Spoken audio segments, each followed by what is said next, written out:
இன்றைக்கி இங்கே இருக்கும்பொழுது நம்முடைய வீட்டை குறித்து கர்த்தர் பேசணும் அப்படிங்கிற ஒரு வார்த்தை எனக்குள்ளே வச்சார். வீட்டை குறித்து, நம்ம வீடு. அப்போ எபிரேயர் 11 அதிகாரம் அதனுடைய 10, 11, 12லேருந்து 16 வசனம் முடிய வாசிக்க வேண்டாம். எபிரேயர் 11 அதிகாரம் 10வது வசனத்தை நம்ம வாசிப்போம். அப்படின்னா, ஏனெனில் தேவன்தாமே கட்டி உண்டாக்கின அஸ்திபாரம் உள்ள நகரத்துக்கு அவன், இது யாரு? ஆபிரகாம். தேவன்தாமே கட்டி உண்டாக்கின ஒரு வீட்டுக்கு யார் காத்திருக்கிறா? ஆபிரகாம் காத்திருக்கிறான். நல்லா நோட் பண்ணிக்கணும், ரொம்ப ஞானமாக. இதில் ஒரு பெரிய ஒரு ஆவிக்குரிய அர்த்தம் இருக்குது. ஆபிரகாமுக்கு பிள்ளை கிடையாது. ஆபிரகாம் நாடோடியாக சுற்றிக்கிட்டு இருக்கிறான். 10க்கு 10 ரூமில் தான் தங்கியிருக்கான். டென்ட்டுன்னு சொல்லும்போது பெரிய இன்டர்நேஷ்னல் அளவில் இங்கேருந்து 10 கிலோமீட்டர் வரைக்கும் போட மாட்டாங்க. 10க்கு 10 ரூம். கூடாரவாசினா கூடாரம், அந்த ஜிப்சி நீங்கள் பார்க்குறீங்க, கூடாரம். ஓகே, 10க்கு 10 ரூமு தான். ஓகே, அப்படிப்பட்டவனுக்கு வசனம் சொல்லப்பட்டிருக்கு, தேவன்தாமே கட்டி உண்டாக்கின அஸ்திபாரங்கள் உள்ள நகரத்துக்கு அவன் காத்திருந்தான். 16வது வசனம், 16வது வசனத்தை இவ்வாறாக சொல்லப்பட்டிருக்கு, அதையல்ல அதிலும் மேன்மையான பரமதேசத்தையே விரும்பினான். அது அல்ல ஒரு வீட்டை கட்டணும், அது அல்ல அவன் நோக்கம். அதிலும் மேன்மையான ஒரு வீடு, அது பரலோக வீடு. அந்த வீட்டையே அவன் விரும்பினான். ஆகையால் தேவன் அவர்களுடைய தேவன் எனப்பட வெட்கப்படுகிறதில்லை, அவர்களுக்கு ஒரு நகரத்தை ஆயத்தம் பண்ணினாரே. நல்லா நோட் பண்ணி திரும்ப மெதுவாக நிறுத்தி வாசித்து பார்த்தா, அதையல்ல அதிலும் மேன்மையான பரமதேசத்தையே விரும்பினார்கள். ஆகையால் தேவன் அவருடைய தேவன் எனப்பட வெட்கப்படுகிறதில்லை, அவர்களுக்கு ஒரு நகரத்தை ஆயத்தம் பண்ணினாரே. நான் உனக்கு ஒரு வீட்டை கட்டி தருவேன் அப்படின்னு ஒரு ஆள் உங்கள்கிட்ட சொன்னாங்கன்னு வச்சுக்கோங்களேன். இப்போ கவர்மெண்ட்லேருந்து வீட்டை கட்டி கொடுக்காங்க அப்படின்னு சொல்கிறான்னு வச்சுக்கோங்களேன். 1008 பிளான். நீங்கள் இப்படி கட்டுங்க, அப்போ தான் உங்களுக்கு காசு வரும். முதல் இன்ஸ்டால்மெண்ட் வேணும்னா இவ்வளவு கட்டியிருக்கணும், 2வது இன்ஸ்டால்மெண்ட் வேணும்னா இப்படி கட்டி இப்படி போட்டாக்கு போஸ் கொடுக்கணும். ஏங்க இங்கிட்ட ஒரு ரூம் போடலான் இருக்கேன், அங்கே ரூம் போட்டுறாத, அப்படி போட்டால் உனக்கு என்ன வராது? காசு வராது. இவங்க எப்படி சொல்லிக்கோங்களோ அப்படி தான் நீங்கள் கட்டணும். ஏங்க முன்னுக்கு போய் கவர்மெண்ட் தந்த வீடுன்னு கல்வெட்டு வைக்கணுமா? அதை நாங்கள் பின்னாடி முன்னுக்கு வச்சு நீ நிற்கணும், அப்போ போட்டோ எடுக்கணும். இது யார் கட்டி கொடுத்த வீடுன்னு தெரியணும். சொல்லிட்ட முடிச்சா உங்களுக்கு இவ்வளவு ரூல்ஸ் அண்ட் ரெகுலேஷன் இருக்குது. ஒரு 3 லட்சம் ரூபா உங்களுக்கு சேங்ஷன் ஆகி வாரதுக்கு ஆண்டவர் ஆபிரகாமை பார்த்து சொல்கிறாரு, கூடாரவாசி, நான் உனக்கு வீட்டை கட்டி தருவேன். ஆபிரகாமை சொல்கிறான், அந்த வீடை காட்டிலும் எனக்கு நீங்கள் கட்டித்தர பரம வீட்டின் மேலேயே வாஞ்சியாக இருக்கிறேன். 1008 ஓட்டை இருக்குது எங்கள் வீட்டில், ஆனால் எனக்கு ஒரு நம்பிக்கை இருக்குது, அந்த பரம வீட்டின் மேலேயே வாஞ்சியாக இருக்கிறேன். யார் அந்த பரம வீட்டின் மேல் வாஞ்சியாக இருந்தார்களோ, வசனம் சொல்லப்பட்டிருக்கு, கர்த்தர் அவர்களுக்கு வீடை அல்ல இந்த பூமியில், கர்த்தர் அவர்களுக்கு ஒரு நகரத்தை ஏற்படுத்தி கொடுத்தார். விசுவாசிக்கு ஆமென் சொல்லுங்க. உங்களுக்கு புரியல? நான் வீட்டை கேட்டேன், எனக்கு கட்டி தருவேன்னு சொன்னார். ஆனால் வீட்டு மேலே எனக்கு ஆசை கிடையாது. அந்த வீட்டை விட எனக்கு உன்னதமான ஒரு வீடு பரலோகத்தில் இருக்குது. பார்த்தீங்களா? கைவேலையால் செய்யப்படாத ஒரு நித்திய வீடு, பரம வீடு, பரலோக வீடு. இன்னும் இப்படி சொல்லிட்டே போகலாம். இன்னும் தேவன் வாசம் பண்ணும் வீடு, கையால் செய்யப்படாத வீடு. இயேசு கிறிஸ்து போகும்போது சொல்லிட்டு போனார், நான் போயிட்டு வரேன்ப்பா, நான் அங்கே போய் கொஞ்ச நேரம் தூங்கி இலைப்பாட்டு வரேன்னு சொன்னாரா? என்ன சொன்னார்?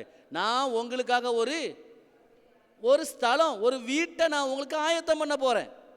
வீடு நல்லா நோட் பண்ணிக்கோங்க. அந்த வீட்டின் மேல் யார் வாஞ்சியாக இருக்காங்களோ, ஆபிரகாமை பார்த்து சொல்கிறாரு, அவனுக்கும் அவன் சந்ததிகளுக்கும் ஒரு நகரத்தையே நான் கொடுத்தேன், ஒரு நகரத்தையே நான் கொடுத்தேன். இன்றைக்கி நிறைய பேர் பூமிக்குரிய கூடாரத்தின் மேலேயே ஆசை, பரம கூடாரத்தை கோட்டையை விட்டுறாங்க. இங்கே ஒரு ஆளுக்கு நான் பூமிக்குரிய கூடாரம் தாரேன் அப்படின்னு சொன்ன பிந்தி கூட வசனம் சொல்லப்பட்டிருக்கு, அவன் அதின் மேல் அல்ல. வசனம் 16 அண்டர்லைன் பண்ணிக்கோங்க. அதை அல்ல. அப்படி இருக்குதா? அப்படி இருக்குதா? அதை அல்ல, அதிலும். அப்போ உங்க வீட்டை விட மேன்மையான ஒரு வீடு எங்க இருக்குது? ஆமா, நல்ல எனக்கு ஞாபகம் இருக்குது. சாவர வரைக்கும் யாரும் அந்த பரலோக வீட்டை பார்க்க மாட்டோம். செத்த பிந்தி தான் பரலோகமே, அது வரைக்கும் ஆறாயிரம் அந்த பாட்டெலாம் பாட மாட்டாங்க. என் சொந்தமே.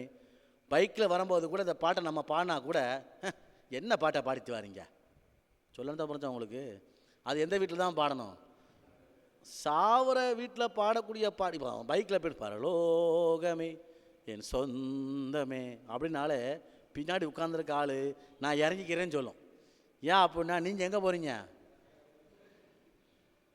என்னை இறக்கி விட்டு போங்க, நான் வேணா ரெண்டு பாட்டு தேவனுக்கே மகிமை அந்த வேணா பாட்டை பாடிக்கிட்டு இருக்கிறேன். புரிஞ்சா உங்களுக்கு? யாருக்கும் பரலோக வீட்டுக்கு போகிறதுக்கு மனசே இருக்காது. ஆனால் இந்த பூமியில் கர்த்தர் உனக்கு ஒரு நகரத்தை ஏற்படுத்தணும்னா, ஆண்டவர் உனக்குன்னு ஒரு கூட்டத்தை தரணும் அப்படின்னா, ஆண்டவர் உன்னை நம்பி ஒரு பெரிய ஒரு ரெஸ்பான்சிபிலிட்டி தரணும் அப்படின்னா, உன்னை நம்பி ஒரு சபையை தரணும்னா, உன்னை நம்பி ஒரு நகரத்தை தரணும்னா, நீங்கள் கைவேலை இல்லாத பரம வீட்டின் மேலே ஞான வாஞ்சியாக இருந்தீங்க அப்படின்னா, இந்த பூமியில் கர்த்தர் உங்களுக்கு செய்ய வேண்டியதை என்ன செய்வார்? சொல்லி முடிங்க. அவர் செய்து முடிக்கிற அவர் தேவனாக இருக்கிறார். இந்த பூமியில் கூடாரம் போட்ட ஆபிரகாமின் மகன் ஈசாக், அவன் எங்கே கூடாரம் போட்டான் தெரியுமா? நீங்கள் வாஸ்து பார்த்தா ஆதியாகமம் 26:25 வாஸ்து பாருங்கள். ஆதியாகமம் 26:25, ஜெனிசிஸ் சாப்டர் 26 verse 25. 26:25. அங்கே அவன் ஒரு பலிபீடத்தை கட்டி கர்த்தருடைய நாமத்தை தொழுது கொண்டு. எங்க கூடாரம் போட்டான்? கண்ட இடத்துல கூடாரம் போட்டு கேவலமாய் போச்சு. யோசித்துக்கோங்க. தண்ணி வந்துச்சு, ஏசேக்கு போட்டுடலாம் கூடம், பிரச்சனை. இன்னொரு இடத்துல தோண்டாங்க, தண்ணி வந்துச்சு, சித்தனா போடு கூடாரம், பிரச்சனை. ஒரே சண்டை, பகை. எங்க வீடு கட்டினாலும் என்ன சொல்லுங்க பார்க்கலாம், வீடு கட்டிட்டு பக்கத்து இடத்துக்காரன்ட்ட சண்டை போடாமல் வீட்டை கட்டுனேன் அப்படின்னு சொல்கிறவன் இருக்கான்னா அவன் பெரிய பாக்கியசாலி. எவ்வளோ பெரியவனாக இருந்தாலும் வீட்டை கட்டும்போது வலது பக்கத்தில் உள்ளவன் ஒரு சத்துருவாக இருப்பான், இல்லை இடது பக்கத்தில் உள்ளவன் ஒரு சத்துருவாக இருப்பான். புரிஞ்சா அவங்களுக்கு? ஏன் கோட்டைச்சார ஒட்டாத, இங்கிட்ட ஜன்னல் போடாத, இல்லையா? ஒருவேளை நம்ம ஆளாக கட்டிட்டோன்னு வச்சுக்கோங்களேன், அடுத்தவன் கட்டும்போது நம்ம அவனுக்கு சத்துருவாக இருப்போம். புரிஞ்சா அவங்களுக்கு என்ன சொல்ல வரேன்னு? எல்லா இடத்துலையும் அளக்கும் போது சண்டை, கட்டும் போது சண்டை, ஜன்னல் போடும்போது சண்டை, பல காம்பவுண்ட் வால் போடும்போது பவுண்டரி வால் போடும்போது சண்டை. அது சர்ச்சு கட்டும் போதே பார்த்துருக்கேன் நிறைய இடத்துல. நான் ஏன் இதை சொல்ல வரேன் அப்படின்னா, இந்த இடத்துல அவன் எங்கே கூடாரம் போடானா, கூடாரம் போகிறலாம் சண்டை, பகை, பிரச்சனை. இப்போ தேவன் தகுந்த இடமாகிய ரகபோத்தை கொடுத்துட்டார். இப்போ தண்ணி அதிகமாக வருது. நல்லா யோசித்து பாருங்க. தேசத்தில் பஞ்சம் உண்டான நேரம், 1வது அதிகாரம், அந்த அதிகாரத்துடைய 1வது வசனத்தை என்ன இருக்குது? அதுதான் சாமி, ஆபிரகாமின் நாட்களில் பஞ்சத்தை போல இன்னும் ஒரு பஞ்சம். இப்போ நல்ல ஒரு பஞ்ச காலம், பஞ்ச காலம், இருக்கிற சாப்பாட்டுக்கு வழி இல்லாத பஞ்ச காலம். அந்த பஞ்ச காலத்தில் இருக்கிற விதைய ஈசாக்கு விதை விதைச்சான். அப்புறம் 100 மடங்கு ஆசீர்வாதம். எப்போ? பஞ்ச காலத்தில். ஊரே பஞ்சம், இங்கே ஈசாக்கு விதை விதைக்கணும், 100 மடங்கு ஆசீர்வாதம். தண்ணி வேணும், தோன்றான் துறவு ஏசேக்கு. இன்னொரு பக்கம் சித்னா, பகை, போட்டி, பொறாமை. கூடாரம் போட முடியல, கூடாரம் போட முடியல. இப்போ தகுந்த இடத்த கர்த்தர் தாரதுக்கு ஆயத்தமாகும் பொழுது வசனம் சொல்லப்பட்டிருக்குது, கர்த்தர் எங்க வாசம் பண்ண விரும்பினாரோ அந்த இடத்துல அவன் கூடாரம் போட்டான். ஆமேன்னு சொல்லுங்களேன். எங்க ஆண்டவர் பேச விரும்பினாரோ, எங்க கர்த்தருக்குன்னு ஒரு பலிபீடம் கட்டினானோ, சொல்லி முடிங்க, எங்க கர்த்தருக்குன்னு ஒரு பலிபீடம் கட்டினானோ, ஒரு பரம வீட்டை ஆயத்தம் பண்ணானோ, அங்கே அவன் தங்குறதுக்கு ஒரு கூடாரம் போட்டான். அப்போ பையனை என்ன சொல்றேன்னா, வீடு கூடி வருவதற்கு மட்டும் அல்ல, அந்த வீட்டில் கர்த்தர் வாசம் பண்ணக்கூடிய வீடாக இருக்கும். நிறைய பேர் வீட்டை எப்படி வச்சுருக்காங்கன்னா, நாங்கள் கூடி வருவதற்கு தான் என்னது வீடு, நாங்கள் வீட்டில் குடி ஏறுகிறோம் அப்படின்னு சொல்லுவாங்க. எங்கே தான் குடியேற்றம் அப்படின்னு சொல்லுவாங்க. குடியேற்றம் அல்ல, தேவன் வாசம் பண்ண விரும்புறது தான் வீடு. எங்க கர்த்தர் பேச நினைச்சாரோ அந்த இடத்துல அவன் கூடாரம் போறான். அப்ப நல்லா யோசிச்சுக்கோங்க, என் வீடு ஆண்டவர் பேசக்கூடிய வீடா இருக்கணும். எல்லாரும் சொல்லுங்க பார்க்கலாம். ஐயா, நீங்க சொல்றதை பார்த்து ஆண்டவர் வரைய மாட்டார். ஆமாம் ஆமாம், அது கீழே தான் நீங்கள் வாசத்தை பார்த்தா 28வது வசனத்தை வாசி பாருங்க. கர்த்தர் உங்க கூடவே இருக்கிறாருன்னு சொல்லணும் உங்க வீட்டை பார்த்து. 29 சொல்லுங்க.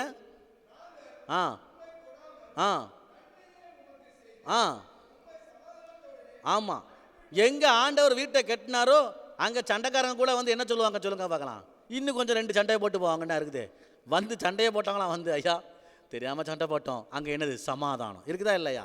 29 கடைசி, நீ கர்த்தரால ஆசீர்வதிக்க. எங்க கர்த்தருடைய நாமத்தினால் நீங்க வீட்டை கட்டிங்களோ அங்க கர்த்தரின் ஆசீர்வாதம். எங்க அப்பா சொத்து கிடையாது, எங்க மாமியார் சொத்து கிடையாது, கர்த்தர் உங்களை ஆசீர்வதிச்சிருக்காரு. அங்கதான் வீடு, அதுதான் கர்த்தருடைய வீடு. ஆமேன்னு சொல்லுங்களேன், ஆமேன்னு சொல்லுங்களேன். இந்த வசனம் எனக்கு ரொம்ப பிடிச்சிருந்துச்சு. ஆண்டவர் வாசம் பண்ண விரும்புகிற அந்த இடத்துல, கர்த்தருக்கு பலிபீடம் கட்டின இடத்துல கூடி வாழ்வதற்கு அவன் கூடாரம் போடல. கர்த்தர் எங்க வாசம் பண்ண விரும்பினாரோ அங்க அவன் என்ன கட்டினா கூடாரம் போட்டான். எங்க பலிபீடம் கட்டினானோ அங்க கூடாரம் போட்டான். நம்ம மத்தியில அவர் வாசம் பண்ண விரும்புகிற தேவன், அதனால்தான் அவர் பலிபீடத்தை கட்டினான், கூடாரம் போட்டான். பார்க்கிறவன் என்ன சொன்னான் சொல்லுங்க பார்க்கலாம். கர்த்தர் உம்மோடே, 28 கர்த்தர் உம்மோடே இருக்கிறார். 29 எப்பா நாங்கள் சண்டை போட்டோம்ப்பா, இனி நாங்கள் சண்டை போட மாட்டோம், உங்க கூட நாங்கள் சமாதானமாக இருக்கிறோம். 29 நீ கர்த்தராலே ஆசீர்வதிக்கப்பட்டவராமே. நம்ம வீட்டை கட்டி குடியேறினா சொல்லணும் 4 பேர் என்ன சொல்லணும், நீங்க கர்த்தரால ஆசீர்வதிக்கப்பட்டவங்களாமே. ஆனால் உங்க கூடயும் ஏன் கூடயும் கர்த்தர் இருப்பார்னா சொல்றவன் சொல்லுவான், சொல்லிட்டு போட்டோம் கர்த்தர் ஏன் கூட இருக்கிறாரு, கர்த்தர் ஏன் கூட இருக்கிறாரு. என் வீட்டை கர்த்தரால் ஆசீர்வதிக்கப்பட்டிருக்க வீடாக கர்த்தர் மாற்றுவார். ஆமேன்னு சொல்லுங்க. இன்னைக்கு உங்கள் வீட்டில் கால் எடுத்து வைக்கும் போது, ஆண்டவரே நீ என் கூட இருக்கிறாமே, நாங்கள் கர்த்தரால் ஆசீர்வதிக்கப்பட்டிருக்கோம்னு சொல்லி என்ன செய்யணும், அந்த வீட்டை ஆசீர்வதிக்கணும். ஏசேக்கு அல்ல, சித்தனா அல்ல, ஒரு ரகபத்தை கர்த்தர் உண்டு பண்ண வேண்டும் என்று சொன்னால் அந்த வீடு குடியிருக்கிற வீடு அல்ல, தேவன் வாசம் பண்ணுகிற வீடு. அதனால தானே சக்கேயு லூக்கா 19 அதிகாரம் 5வது வசனத்தில் குடியிருக்கிறதுக்கு பெரிய வீடு, சொத்து 4 மடங்கு. ஐயா 100 ரூபா நீ வாங்கியிருந்தீங்கன்னா நான் 400 ரூபா கொடுக்கறதுக்கு தயாராக இருக்கேன். அப்போனா சொத்து கம்மியாக இருந்திருக்கும். இப்போ நான் வீரபாண்டிட்ட 100 ரூபா வாங்கினேன்னு வச்சுக்க வீரபாண்டி. இப்போ ஆண்டர் என்கிட்ட பேசிட்டார், நான் மிஞ்சி போனால் 50 ரூபா தான் கொடுப்பேன். கர்த்தர் பேசிட்டார், வீரபாண்டி மன்னிச்சுக்கோ, இன்னொரு நாள் 50 ரூபா தரேன், இந்த 50 ரூபா மட்டும் இப்போ வச்சுக்கோப்பா. சரிங்க பாதர் 50 ரூபா தந்ததே புண்ணியம், நான் வாங்கிட்டு போயிடுவான். ஆனால் சக்கை சொல்கிறான், 100 ரூபா தானே வீரபாண்டி நான் வாங்கினேன், 400 ரூபா தரேன். 400 ரூபா எனக்கு என்னத்துக்கு, இல்லை வட்டி முதல் எல்லாம் சேர்த்து போட்டு நான் உங்களுக்கு எவ்வளோ தரேன், 400 ரூபா தரேன். எதுக்கு தெரியுமா அவன் சொன்னதுக்கு? எதுக்கு தெரியுமா? அங்கே இயேசு வாசம் பண்ண விரும்பினார். அது வரைக்கும் அந்த வீடு கூடாரம், பணம் இருந்துச்சு, சொத்து இருந்துச்சு, ஆஸ்தி இருந்துச்சு, 4 மடங்கு சொத்து இருந்துச்சு. ஆனால் ஏசி இல்லையே. நிறைய கூடாரத்தில் ஏசி இல்லை, வீடு இருக்கு 4 மாடி building. There are many houses, there are full of money, buildings, rooms, but there is no Jesus. அதனால தான் அவ்வளோ பெரிய வீட்டை கட்டி வச்சுட்டு எதுக்கு மேலே உட்காந்து ஏச பார்க்க உட்காந்துருக்கான், காட்டத்தி மரத்து மேலே. வீட்டை கட்டி வச்சுட்டு காட்டத்தி மரத்தில் உட்காந்து ஏசு எப்படிப்பட்டவன், அவன் பணம் இயேசுவை வீட்டுக்கு கூட்டு வரல. நிறைய பேர் பணத்தை கொடுத்து இயேசுவை கூடாரத்துக்கு கூட்டு போகலான்னு நிறைய பேர் ஊழியக்காரன்ட்ட ஏமாற்றிட்டு இருக்காங்க. 1000 ரூபா 2000 ரூபா காணிக்க கொடுத்தா ஏசு எங்கே வருவார் சொல்லுங்க? வீட்டுக்கு வரமாட்டார். ஏசு ஊழியக்காரன் வீட்டுக்கு போயிடுவார், உங்கள் வீட்டுக்கு வர மாட்டார். சக்கை அப்படிதான் ஆசைப்பட்டான். அவன் பணம் இயேசுவை வீட்டுக்கு கூட்டு வரலையே. நான் சொல்றது கரெக்டு தானே? அவன் பணம் இயேசுவை வீட்டுக்கு கூட்டு வரல. அவனை தெருவுக்கு இழுத்து வந்து தெருவு மேலே இருக்கிற ஒரு அத்திமரத்தில் உட்கார வச்சுட்டு பாருங்க. பணம் இயேசுவை கொண்டு வரல, அந்தஸ்து ஆஸ்தி இயேசுவை வீட்டுக்கு கொண்டு வரல. அவன் ஐஸ்வர்யவான் வீட்டுக்கு கூட்டு வரல, அவன் ஆயக்காரன் கவர்மெண்ட் ஜாப், அவன் பிசினஸ் மேன் வீட்டுக்கு கூட்டு வரல. உன் செல்வம், உன் பணம், உன் ஆஸ்தி ஒரு நாளும் இயேசுவை உன்கிட்ட வாசம் பண்ணுவதற்கு ஒரு ஸ்தலத்தை தராது. நம்ம தர காணிக்கையோ பணமோ எதுவும் இயேசுவை வீட்டில் வந்து வாசம் பண்ணுவதற்கு இடம் தராது. சொல்லிட்டா புரிஞ்சா அவங்களுக்கு?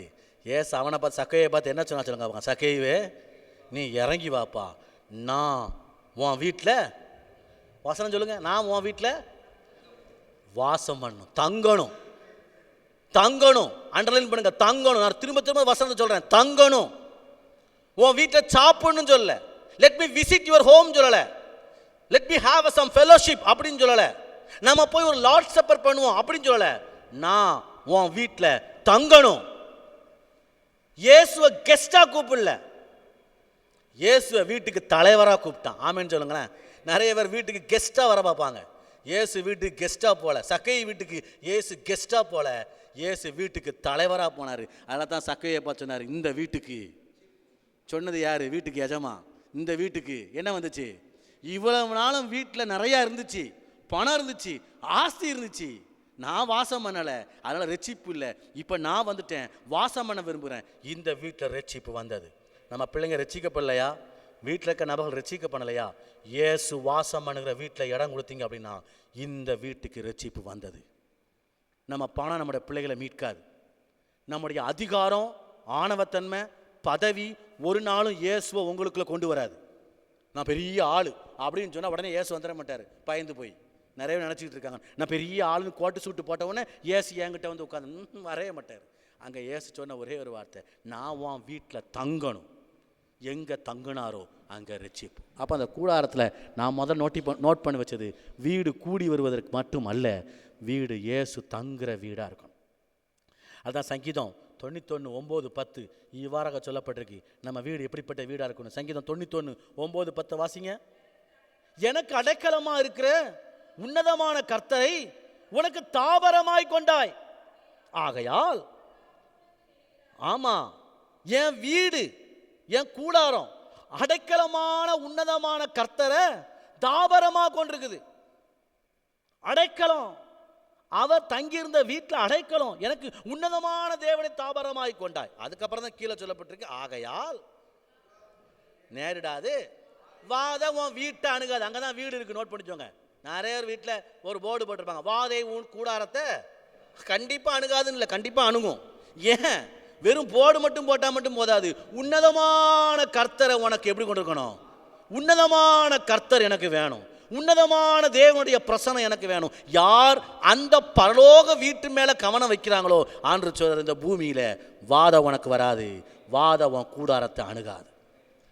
ஆபிரகாமை திரும்ப யோசித்து பாருங்க. அதையல்ல நான் உனக்கு வீட்டை கட்டித்தருவேன்னு சொன்னாரு, அதையல்ல. அவன் எதை நானா? பரம, அதிலும் மேன்மையான பரம வீட்டை நாடுனானா. ஆமாம், எனக்கு ரொம்ப முக்கியமான ஒன்று, இந்த வசனத்தின் ஆழமா மிக தெளிவாக ஆண்டவர் அதை சொல்லுகிறார் பாருங்க. அதனால தான் நீதிமொழிகள் 18வது அதிகாரம் 10வது வசனத்தில் சொல்லப்பட்டிருக்கிறது, கர்த்தரின் நாமம் பலத்த துர்கம், நீதிமான் அதற்குள் ஓடி சுகித்திருப்பான். அவன் வீட்டில் சுகம். எங்க கர்த்தருடைய நாமம், எங்க உன்னதமான கர்த்தரை தாபரமா கொண்டிருக்கானோ அந்த வீட்டில் சுகம் உண்டாயிருக்கும். ஆண்டவர்கிட்ட இன்னைக்கு சொல்லிருந்தோம், ஆண்டவரே எங்க வீட்டில் உன்னதமான கர்த்தர் தாபரமாய் அடைக்கலமாய், நீங்க எங்க வீட்டுக்கு அடைக்கல பட்டணமா இருங்கப்பா. ஆமேன்னு சொல்லுங்களேன். தாபரம் அடைக்கலமா இருங்கப்பா, நான் வந்து தங்கக்கூடிய ஒரு அடைக்கல பட்டணமா மாத்திருங்கப்பா. இஸ்ரவேல் ஜனங்களுக்கு கானான் தேசத்தை பங்கிட்டு கொடுக்கும் பொழுது ஆசாரிகள் தங்கியிருந்த பக்கத்தில் ஆண்டவர் ஆசாரிகளுக்கு நியமிக்கப்பட்டிருந்த குறிப்பிட்ட ஸ்தலங்களில் இவங்க என்னத்தை போட்டு வச்சாங்கன்னா அடைக்கல பட்டணத்தை போட்டு வச்சாங்களாம். எதுக்கு அடைக்கல பட்டணத்தை போட்டு வச்சாங்கன்னா, கைப்பிசகா எவனையாவது கொண்டுட்டான்னு வச்சுக்கோங்களேன், ஜட்ஜ்மெண்ட் வாங்குற வரைக்கும் இவனுக்கு ஆயுள் தண்டனை எங்கே தெரியுமா? எங்க? அடைக்கல பட்டணத்தில்.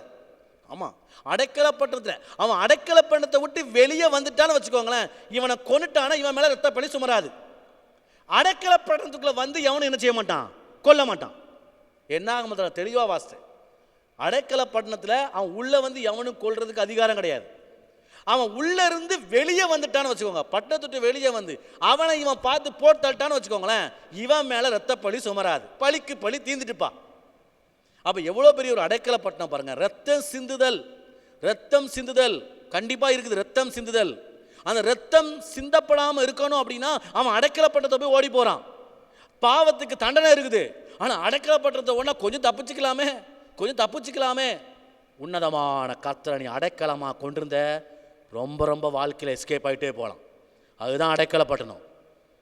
ஆமாம், ஆண்டவரே என் வீட்டை அங்கே கொண்டு வச்சுக்கோங்க, எப்போ நான் தப்பு பண்ணுறேனே தெரில, எப்போ ஏதாவது ஒன்று மாட்டிக்கிடுது, ஆண்டவரே உன்னதமான கர்த்தரை எனக்கு அடைக்கலமாய் தாபரமாய் கொள்ளுங்க. மூணாவது நான் இன்னொரு காரியத்தை நான் சிந்தித்தேன். தாவீது ஆண்டவருக்கு ஒரு வீட்டை கட்டணும்னு ஆசைப்பட்றான். இல்லையா? 2 சாமுவேல் 7 அதிகாரம் 11வது வசனத்தில், ஆண்டவரே நான் பெரிய கேதுரு மரத்தில் உட்காந்துருக்கிறேன், நீங்கள் எங்கே உட்காந்துருக்கீங்க? கூடாரத்தில் போய் உட்காந்துருக்கீங்க. நான் உங்களுக்கு என்னத்தை கட்ட போகிறேன்? வீட்டை கட்ட போகிறேன்.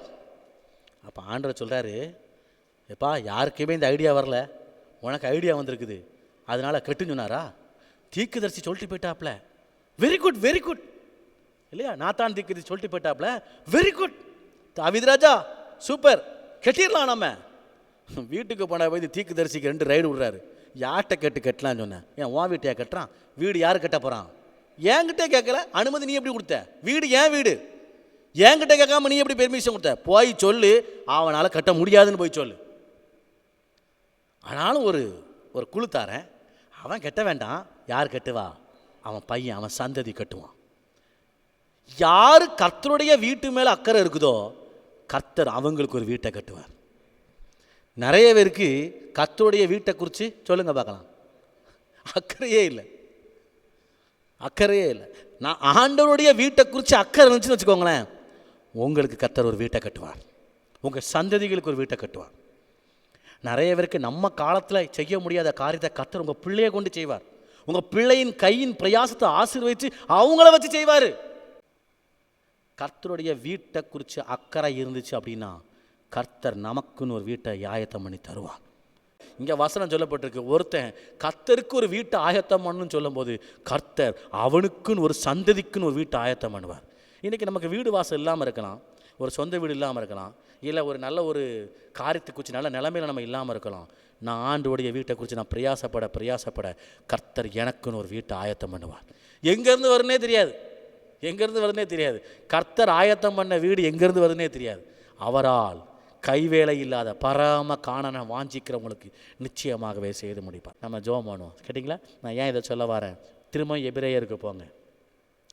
ஆபிரகாம், நான் உனக்கு வீட்டை கட்டித்தாரேன்னு ஆண்டவர் சொன்னார் இல்லையா? எபிரேயர் 11:10, என்னில் தேவன் தாமே கட்டி உண்டாக்கின அஸ்திபாரங்க உள்ள நகரத்துக்கு அவன் காத்திருந்தான். அப்புறம் அது கீழே நீங்கள் வாஸ்து பார்த்தா, கீழே வாஸ்து பாருங்கள், 16வது வசனம். அதையல்ல அவன் சின்ன சின்ன இந்த பூமிக்குரிய கூடாரத்தை அல்ல, அதிலும் மேன்மையானதை நாடினான். நீங்கள் ஆண்டவருக்கு ரொம்ப மேன்மையானதை, அந்த பரம காணான மேன்மையானதை, சபைக்குன்னு காரியத்தை நீங்கள் செஞ்சு பாருங்களேன், சபைக்குன்னு பிரயாசப்பட்டு பாருங்களேன், அதுக்கான பிரதிபலன் ஒரு நாளும் வீணாகாது. நான் சர்ச்சுக்கு நான் படுற பிரயாசம் ஒரு நாளும் வீணாகாது. ஆனால் என் வீட்டில் என் சந்ததிகளுக்கும் என்ன சுற்றிலும் நடக்கிற காரியத்துக்கும் ஒரு நாளும் கர்த்தர் ஆசீர்வாதத்தில் குறை வைக்க மாட்டார். 1000 பேர் 1000 சொல்லட்டும், நீதிமானுடைய சந்ததி ஒரு நாளும் அப்பத்துக்கு இறந்த தெரிஞ்சதை என் கண்ணு பார்க்காது. ஏன்னா அவன் வீட்டில் கூடையும் மாப்பி செய்கிற தொட்டியையும் கர்த்தர் ஆசீர்வதிச்சிருப்பார். ஆமென் சொல்லுங்க. செய்வீங்களா? ஓகே, நம்ம முழங்கால் படிடுவோம். ஆண்டவர் நமக்கு என்ன ஆயத்தம் பண்ணியிருக்கிறார். ஆண்டவரே, அந்த வீடு நீ வாசம் பண்ணும் விரும்பும் வீடு, அந்த வீடு ஒரு ஜெப வீடு. ஆண்டவரே, அந்த வீடு ஒரு சமாதானத்தின் வீடு. ஆண்டவரே, அந்த வீடு ஒரு சமாதானத்தின் வீடு. ஆமென். ஜெபிப்போம்.